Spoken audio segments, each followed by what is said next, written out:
Muy buenas a todos y bienvenidos una vez más a Estudiando con Di. Hoy estoy con Nino Di Campo, quien es profesor y se ha desempeñado en diversas áreas educativas. ¿Cómo te encuentras, Nino? Muy bien, muy bien, muy bien. ¿Y tú? Gracias por aceptar la invitación a mi programa. Gracias a ti por la oportunidad. Bueno, quería hacerte diversas preguntas respecto a tu área, pero quiero que me hables un poquito de ti, de toda tu trayectoria en la educación. Sé que eres técnico superior en idiomas modernos en el Instituto Universitario Américo Vespucio, y quiero que me cuentes cómo te atrajo el mundo de los idiomas. Bueno, realmente desde muy pequeño siempre estuve en contacto, por lo menos con el inglés, con respecto al inglés por mi hermano. Escuchaba música que me gustaba mucho y me llamó mucho la atención, y también por parte de mi familia, de mi papá, que es italiano. Él habla siciliano, entonces siempre me dio curiosidad que algo que él dijera sonara tan diferente a lo que estamos acostumbrados en nuestra realidad. Ok, entiendo. Pero en sí, ¿tú estás especializado en inglés o también sabes italiano? Inglés e italiano. Cuéntame algo. Ahorita eres profesor, actualmente. Sí. Vale, y tú me puedes decir en tu experiencia cómo logras equilibrar la enseñanza de la gramática formal, que es algo que suele dificultar mucho el aprendizaje de los estudiantes, con la necesidad de que ellos mismos aprendan a hablar fluidamente. Bueno, primeramente, Diana, y quizás suene un poco controversial de mi parte, pero en efecto, o sea, la gramática es fastidiosa, y sí, todos los estudiantes van a presentar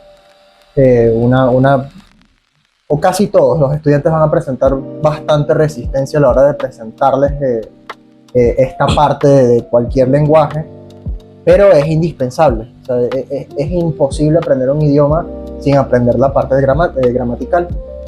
Pero como docente, creo que todos los docentes debemos presentar o intentar presentar esos temas que no son tan de agrado para, en este caso, los estudiantes, de una manera bastante amena, divertida. Y por lo menos algo que yo hago personalmente es que muchas personas, cuando van a aprender un idioma, ya sea en una academia, universidad o lo que sea, pero cuando tienen ese primer contacto con el idioma, ellos no son muy conscientes de cómo funciona su lengua madre. Por lo general, bueno, en este caso el español. Entonces, según mi experiencia y el tiempo que tengo dando clases y siendo docente, me he dado cuenta que se puede aprender cualquier idioma, en este caso el inglés, que es más que todo mi especialidad, ayudándolos a entender y hacerlos conscientes de cómo funciona su lengua madre. Que me he dado cuenta que no es algo que, por lo general, o por lo menos yo no lo he visto en las instituciones educativas que he estado, que se le dé mucha importancia o se tome en cuenta. Yo lo hago porque nosotros, por simple comportamiento humano, cuando desconocemos algo, vamos a presentar cierto rechazo. Siempre. O sea, cualquier persona desconocida, cualquier tema desconocido. Eso es así, siempre ha sido así. Como humanidad, siempre ha sido así. Entonces, si de alguna manera agarras un tema que es bastante complicado y fastidioso y engorroso, si lo logras acercar a lo conocido, en este caso el español, que es muy importante hacer un espacio acá porque no es traducir. O sea, una persona no aprende un idioma traduciendo, pero si se acerca al español, se hace incluso más ameno. Los estudiantes tienden a bajar por lo menos esa primera barrera, sobre todo las personas que están empezando, y aún más las personas que ya vienen con alguna experiencia, con una base de inglés. Exacto, que ya han intentado aprender inglés, tienden a bajar esa guardia, y cuando bajan esa guardia, cuando bajan el estar a la defensiva, es ese rechazo que genera el aprender algo nuevo que me comentabas. Exacto, o sea, realmente se tienen muy buenos resultados en cuanto a la atención, en cuanto a la adquisición de conocimiento, en cuanto a la lógica incluso. O sea, si nosotros entendemos lo que estamos haciendo, estamos más seguros a la hora de elaborar. Entiendo. Es un proceso como de hacerse consciente de tu comprensión y cómo Exacto, mezclas eso hacerte consciente de lo que haces en tu día a día. O sea, de hacerte consciente de ciertas cosas básicas o claves que debería más o menos manejar cualquier persona al hablar español. Dado que me comentas de este rechazo al aprendizaje, ¿cómo haces en un grupo grande para ajustar tu metodología si hay personas con diferentes habilidades en el idioma? Es decir, puede ser habilidades y motivación, porque puede ser muy heterogéneo el hecho de hay algunos que ya tienen una base de inglés, hay algunos que no la tienen, algunos están muy entusiasmados aunque no la tengan y otros que realmente no están interesados en aprenderla. ¿Cómo haces tú para que ellos se aproximen al idioma? Bueno, ahí nombraste varias cosas que se afrontan de diversas maneras, pero de la manera en la que yo he presentado el idioma, o sea, que es hacerlos conscientes de lo que ellos dicen y usan al hablar español, siempre, bueno, de verdad que nunca, siendo completamente honesto, nunca he tenido un rechazo, más bien genera bastante intriga, porque siempre se hacen la pregunta de señor, ¿por qué me está hablando en español y por qué me está enseñando español? Y justamente cuando están pensando en eso, es fácil agarrarles la atención, porque mira, esto lo puedes ver de esta manera, y como lo ves en español y funciona así en español, de esta manera funciona en inglés y hacen como clic. Hacen asociaciones. Sí. Y lo otro con grupos grandes, en donde, a ver, principalmente se evita que haya variedad en cuanto al nivel del idioma. O sea, la idea es que estén relativamente parecidos. Pero si es un grupo que está completamente, o sea, con bases muy diferentes o con un nivel muy diferente, por lo menos yo los mezclo. Los mezclo en un salón de clase, los mezclo, y aquí juega un papel clave el profesor. Porque en el momento que tú haces una clase dinámica y los mezclas y les das a entender que esto no va a ser lo mismo que has visto toda la vida, y esto no va a ser esa experiencia horrible, ese recuerdo horrible que has tenido en otras academias o en otras instituciones educativas. ¿Sí? De verdad que es eso, o sea, bajan la guardia. Creo que principalmente se trata de que el paso número uno, que los estudiantes bajen la guardia, que el docente haga que los estudiantes bajen la guardia. Porque es eso, muchos tienen miedo, muchos tienen pena, muchos tienen incluso hasta molestia, en general, ay, qué fastidio esto, pero bueno, tengo que aprenderlo porque, no sé, me lo piden en el trabajo, porque me quiero ir del país y lo necesito. Y es eso, es presentarles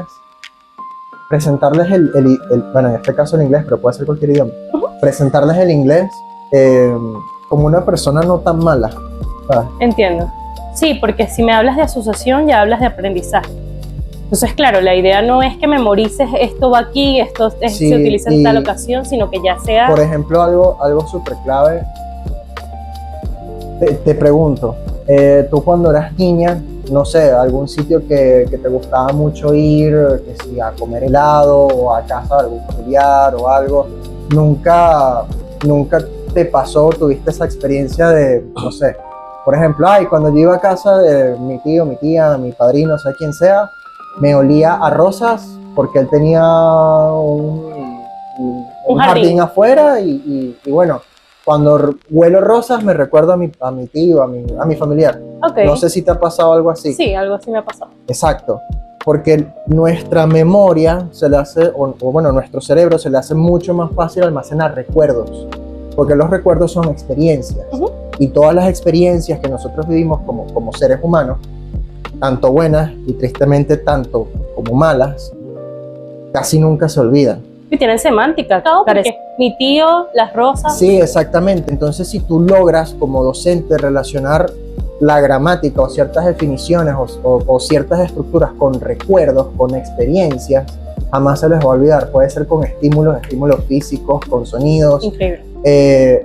O algo que funciona excelentemente bien, y es algo que yo también hago, Si tú explicas cualquier tema y tú haces que esa persona se ría en puntos clave que tiene que entender, se va a acordar, pero no porque el profesor fue increíble o porque el tema fue Que también influye. sencillo. Sí, sí, claro, pero va más allá. O sea, si logras que el estudiante relacione lo que le estás dando con un recuerdo, o sea, con la risa, con la intriga, con la emoción, fijo lo va a recordar. No, y es Fijo, una fijo descarga lo de va a dopamina recordar. segura. O sea, me hicieron reír en este momento y ya lo recuerdo, ya me quedó. Sí, entonces por lo menos, porque es más fácil. Imagina que estás hablando con una persona en inglés o en cualquier otro idioma, estás hablando, se te fue una estructura, se te fue una palabra, se te fue, ay, ¿cómo, no sé, cómo va este verbo? ¿Cómo puedo decir esto? Si evocas al recuerdo que creó tu profesor, sea su sonrisa, sea tu sonrisa, sea el sonido de su risa, o sea, no sé, el profesor relacionó X palabra con... por ejemplo, yo tenía un estudiante que bastante bueno, pero por alguna razón siempre se le olvidaba el verbo read, el verbo leer. Ujú, Entonces es simplemente un estímulo cada tanto en clase de manera, claro. ¿qué tal? No sé qué más. Y él, ¿por qué haces eso? Le vas a ver, ¿por qué haces eso? No, que no sé qué. ¿Qué es esto? Leer. Ah, leer, read. Ok. Y estábamos hablando de cualquier tema y de la nada, read. Aprendizaje Entonces, motor, claro. Exacto. Me encanta muchísimo. Los niños aprenden mucho así también. Todos aprendemos así, me parece. Creo que es una forma muy buena y muy didáctica de aprender idiomas y precisamente hay una facilidad ahorita que me gustaría mencionarte, que son tanto las apps de idiomas como la inteligencia artificial. ¿Cómo has hecho tú para implementar, si lo has hecho, estas cosas que están a la vanguardia, porque sí lo están y siempre salen más, a tu metodología de enseñanza? Sí, claro que lo he usado, por supuesto. De hecho, o sea, profesional que no se adapte. Para bien o para mal, yo creo que es para bien, pero profesional, sea la disciplina que sea, que no está aprovechando las herramientas que tienen la IA actualmente, se va a quedar atrás. Además que actualmente hay demasiadas herramientas y demasiadas cosas que le facilitan el trabajo al docente gracias a la IA, sobre todo de parte de Google, de Gemini. Tiene demasiadas posibilidades para facilitarnos el trabajo. Nos hace rúbricas, nos hace contenido, nos puede crear clases completas, nos puede crear incluso clases interactivas completas, juegos, lo que quieras. O sea, si sabes escribir un buen prompt, lo que quieras. O sea, ¿puedes explicarle a nuestra audiencia qué es un prompt, por si hay alguien que nos ve que no entiende qué es un prompt? Prácticamente la manera en cómo se le pide a la IA, a la inteligencia artificial, que haga algo. O sea, depende. Mismo que le diga, por ejemplo, no sé, hola Gemini, necesito una clase de presente simple. Te la va a dar, por supuesto, y probablemente la dé bastante bien, pero no se va a adaptar a tu necesidad, o no se va a adaptar a lo que... No le explicaste el grupo, no le Sí, dijiste exacto, no le explicaste el grupo, no didácticas. le explicaste quién es este estudiante, cuántos años tiene este estudiante, qué inconvenientes tiene este estudiante, si tiene alguna necesidad, si tiene alguna dificultad en el aprendizaje, qué necesita, si quieres o no vocabulario especializado. Presente simple, bueno, un tema muy básico. Se le debería decir, no uses palabras rimbombantes. Que sea lo más fácil para el aprendizaje, como bastón de ayuda siempre, sino como herramienta para el aprendizaje. No, es que es una herramienta, o sea, la IA no va a reemplazar a ninguna persona en ninguna disciplina y muchísimo menos a un docente. Alguien debe dominarlo. Puedes verlo tal cual como yo lo veo. Los docentes tenemos que tener una caja de herramientas, tal cual como cualquier ingeniero, cualquier mecánico. Entre más herramientas tienes, y obviamente acompañado del conocimiento, que aquí entra la parte humana, entre más herramientas tienes, junto con tu conocimiento, más trabajos puedes llevar de manera exitosa a cabo. ¿Verdad? Si eres un excelente docente y sabes usar la guía, de verdad puedes enseñar. La verdad, si no tengas mucha idea, creo que puedes enseñar casi cualquier cosa, o por lo menos es lo más útil y a la vez lo más difícil que nos podemos afrontar nosotros como docentes. Segmentar de manera muy precisa las necesidades de cada estudiante y poder crear contenido específico para las necesidades de cada uno de esos estudiantes. El trabajo que se hacía en, no sé, días, lo puedes hacer en segundos. En segundos, solo tienes que saber escribir un muy buen prompt y obviamente sí, la IA está muy avanzada y avanzará más, pero como dije, no va a reemplazar nunca al ser humano y hay que corregir, hay que revisar siempre lo que te va a dar. La IA a veces sufre de alucinaciones. De alucinación. Mira, Entonces, algo que me gusta que mencionas es que es la parte humana. Y siento que para enseñar uno tiene que conectar siempre con esa parte humana, que de hecho la empatía está muy marcada en ello, la asociación. No somos simples robots tal cual como... Yo creo que la IA se volvió un poco más humana que nosotros incluso. Pero me parece que hay algo bastante importante en las metodologías de aprendizaje y es la política de corrección de errores. ¿Cómo tú haces durante las actividades para que... actividades orales, que esto suele suceder muchísimo también, para que eso no afecte la confianza del estudiante, el corregir un error a tiempo? Eso es bastante delicado, sobre todo por como hablaba al principio de estos estudiantes que tienen pena, o sobre todo miedo. El miedo es hiper común e incluso a veces por ese mismo miedo estos estudiantes hasta saben más de lo que creen que saben, pero por pena, por miedo no se atreven. Como docente opino que hay que hacer sentir al estudiante que está en una zona completamente de confort. Entonces, a la hora de hacer clases dinámicas, al ser empático, al aprender a escuchar esas necesidades individuales de cada uno de ellos, se crea como una alfombra de seguridad. Y por lo menos en una metodología que yo he implementado en mi método de enseñanza, como bajan la guardia, sienten que, bueno, aquí me puedo equivocar. Sin embargo, a la hora de que ellos se equivoquen, sobre todo si son personas que están hablando por primera vez y que nuevamente tienen mucho miedo, intento que ellos mismos se corrijan sus errores. O sea, a la hora de que ellos elaboren una oración, una pregunta o lean algo, no les corrijo, depende del caso, pero no les corrijo el error al momento exacto, sino que espero hasta un momento oportuno. De hecho, eso en el argot es como delayed error correction, que es, o sea, retrasar la corrección del error.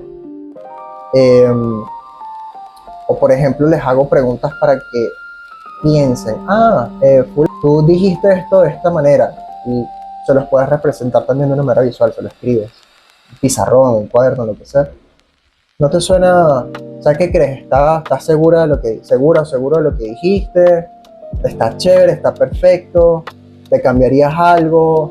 ¿Qué crees? No, profe, no le cambiaría nada. Ah, ok, bueno, pero entonces, aquí, por ejemplo, yo buscaría otra frase muy parecida a lo que puedo haber dicho originalmente, y es como, ¿y esto te suena bien? Ah, como que no. Ah, ves, mira, y esto que no te suena tan bien no se parece a lo que estás viendo acá arriba. O sea, no siento que el docente al 100%, porque sí tiene que serlo, pero no en su totalidad, no siento que el docente deba hacer al 100% algo completamente autoritario y se hace lo que yo digo y hablamos como yo digo que vamos a hablar, y no, sino hacerlos precisamente hacerlos conscientes de lo que están haciendo, de lo que están maquinando. ¿Por qué no puedo decir esto? Porque esto no funciona así. No porque el profesor me dijo que no es así y ya. Que haya una razón.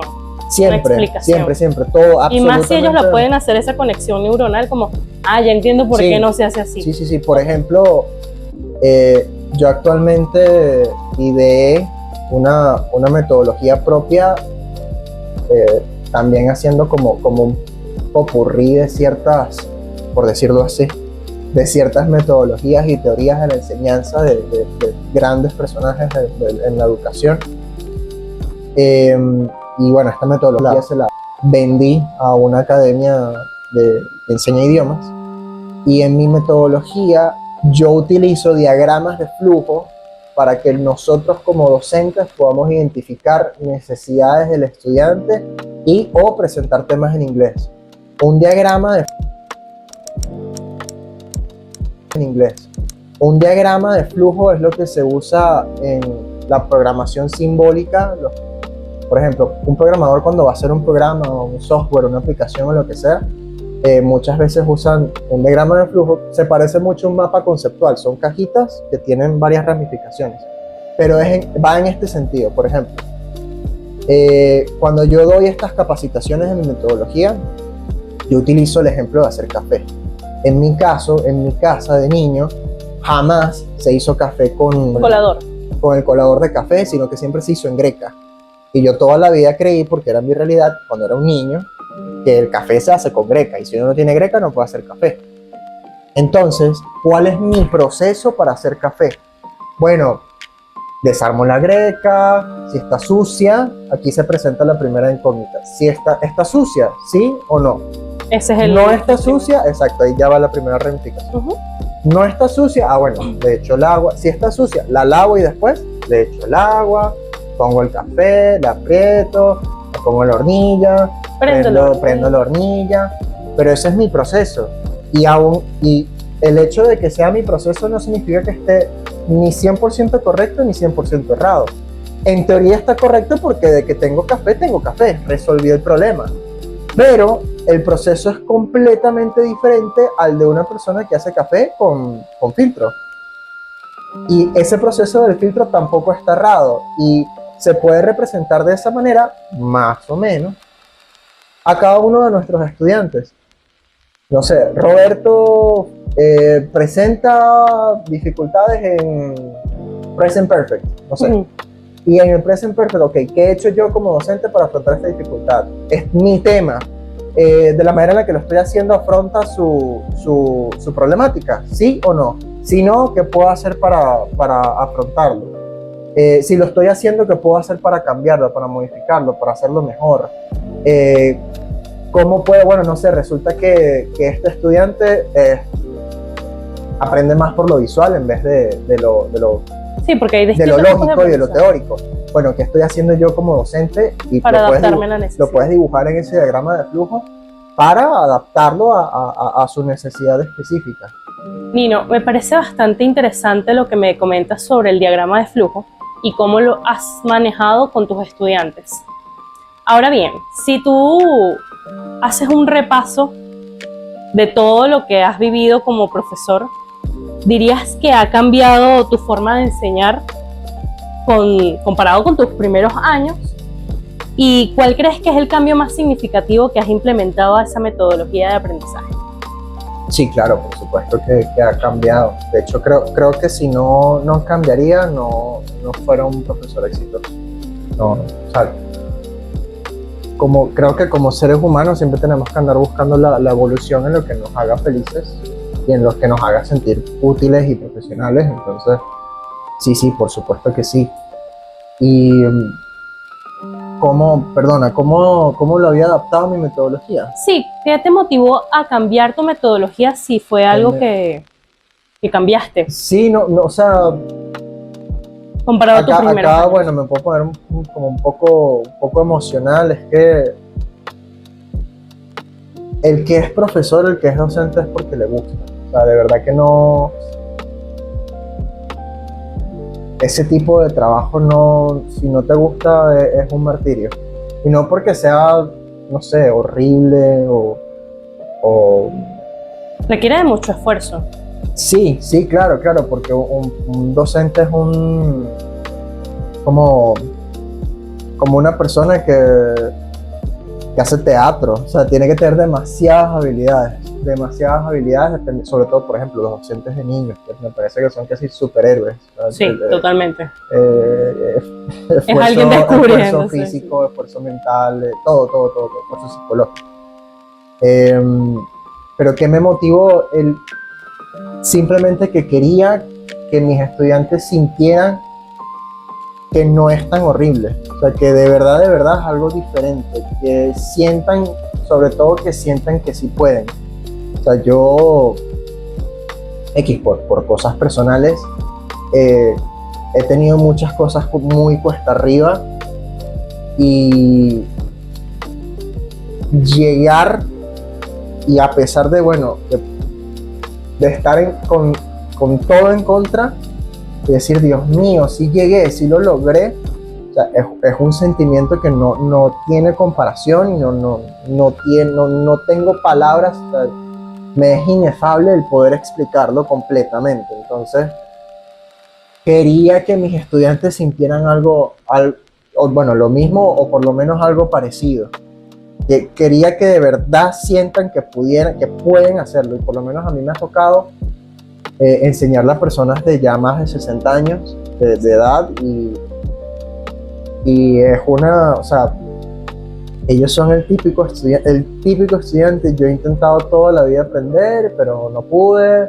O bueno, ya yo soy un viejo y que nada que ver, pero bueno, ya yo soy un viejo y no puedo aprender, o ay, estoy aquí hay un poco de chamos, de adolescentes y yo soy un viejo. La comparación de siempre, lo que hablamos. Eso es completamente normal, pero sobre todo ellos quería hacerles ver, porque independientemente de cualquier cosa que hayan hecho en sus vidas esas personas, bueno, si llegaron a 60 años, algo tuvieron que haber hecho bastante bien. Entonces, no sé, como darles a entender o hacerles ver que sí pueden.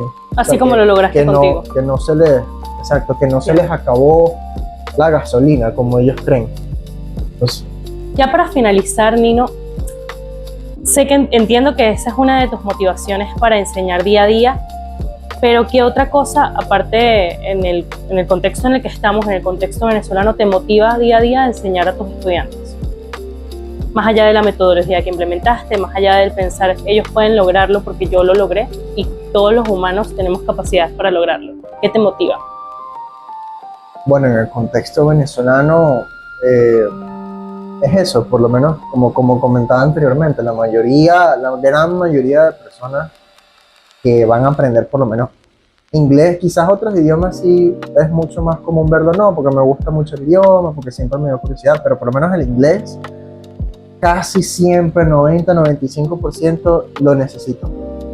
Por trabajar, porque me tengo que ir, por cualquiera de estas necesidades. Y es eso, o sea, mostrarles que sí pueden, mostrarles las cosas de una manera diferente y sobre todo mostrarles las cosas de una manera en la que a mí me hubiese gustado que me explicaran 1.000.000 de cosas en mi vida. Entiendo. O sea, bueno, obviamente